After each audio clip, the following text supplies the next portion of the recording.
Praktikum 4 Server Registration. Praktikum ini merupakan simulasi Internet of Things pada smart home yang jauh lebih kompleks karena menggunakan router, server, dan cell tower.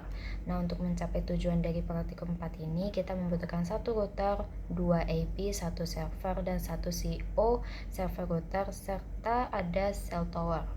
Nah, karena secara default satu router itu hanya ada 2 port yang bisa kita gunakan, maka kita bisa memberikan 2 port lagi agar bisa tersambung ke server IoT DNS, AP1, AP2, dan ke CO server.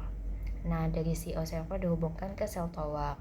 Di bagian router kita bisa memberikan IP address sesuai dengan arahan di tugas. Nah, setiap portnya memiliki IP address yang berbeda. Apa itu IP address? Atau bisa dikatakan Internet Protocol Address adalah deretan angka unik yang berupa alamat digital untuk setiap perangkat yang terhubung ke jaringan.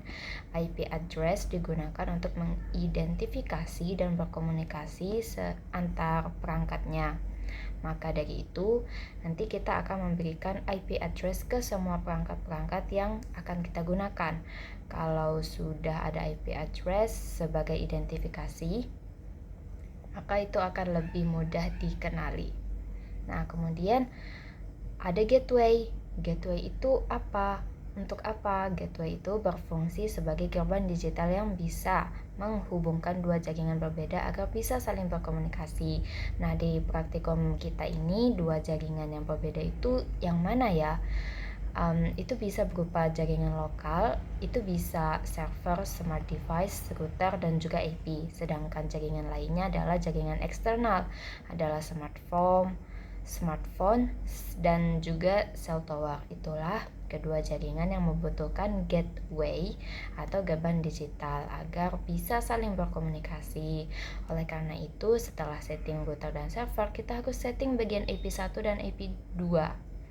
Nah, memberikan IP address, gateway, dan juga AP networknya. Begitupun dengan pembuatan SSID agar bisa menghubungkan smart device lainnya nanti.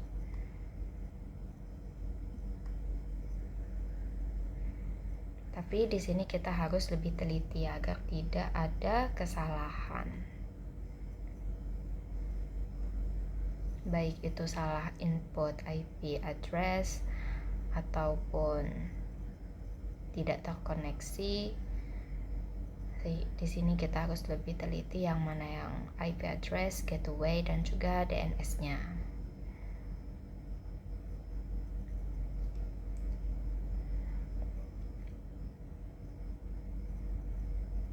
Nah, ini bagian networknya kita harus sudah kita tetapkan, lalu kita save semuanya.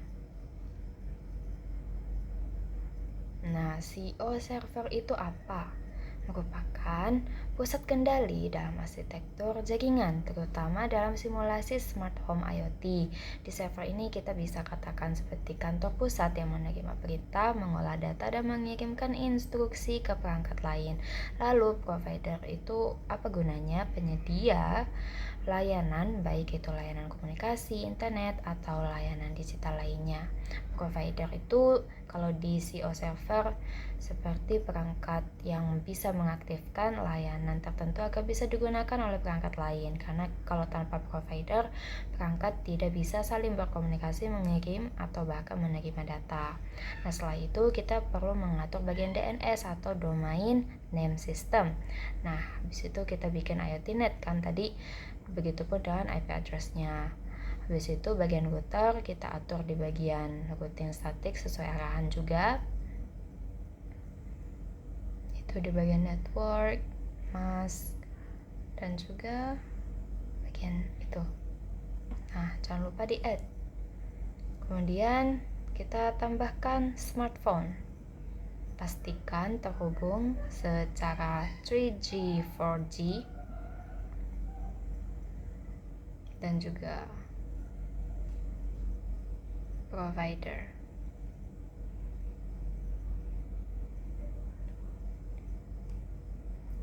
Lalu ke bagian browser, sesuai dengan domain yang telah kita buatkan, yaitu iot.net. Nah, nanti kita di sini akan sign up.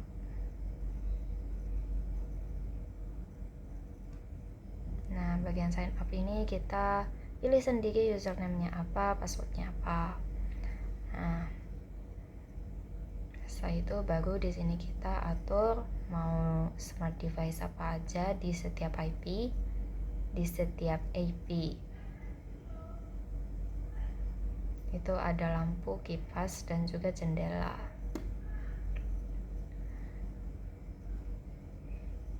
Nah, atur perangkat tersebut dengan menyamakan SSID dengan masing-masing IP-nya. Lalu IoT server, pilih bagian remote server, isi domain, username, dan password yang telah kita buat. Bagian perangkat-perangkat ini harus kita atur satu persatu dan pastikan benar-benar terhubung dengan IP di ruangan tersebut.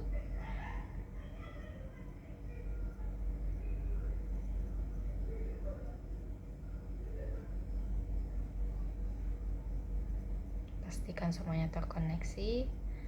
Kemudian kita di IP yang kedua, home 2. Pastikan di IoT servernya sudah sesuai juga. Kita pakai iot.net, username dan password. Kita perlu atur satu persatu agar semuanya benar-benar terhubung.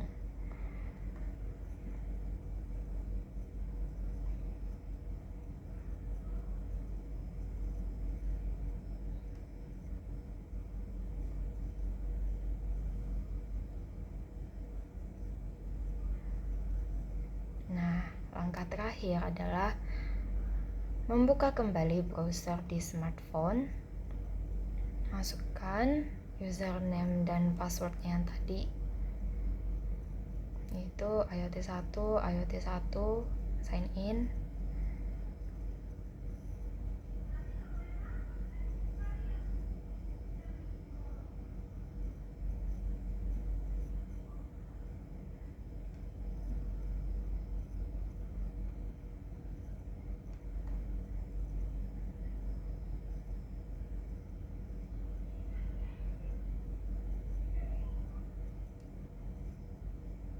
Nah, ini semuanya sudah muncul. Kita coba, itu lampu dan kipasnya sudah bisa dinyalakan melalui handphone. Kemudian ada jendela. Nah, bagian yang IP2 atau home 2 itu lampunya sudah bisa nyala, kipas sudah nyala, jendela sudah bisa dibuka. Maka praktikum 4 server registration sudah berhasil. Sekian dari hasil praktikum 4 mata kuliah Internet of Things, server registration dengan konsep Internet of Everything menggunakan Cisco Packet Tracer.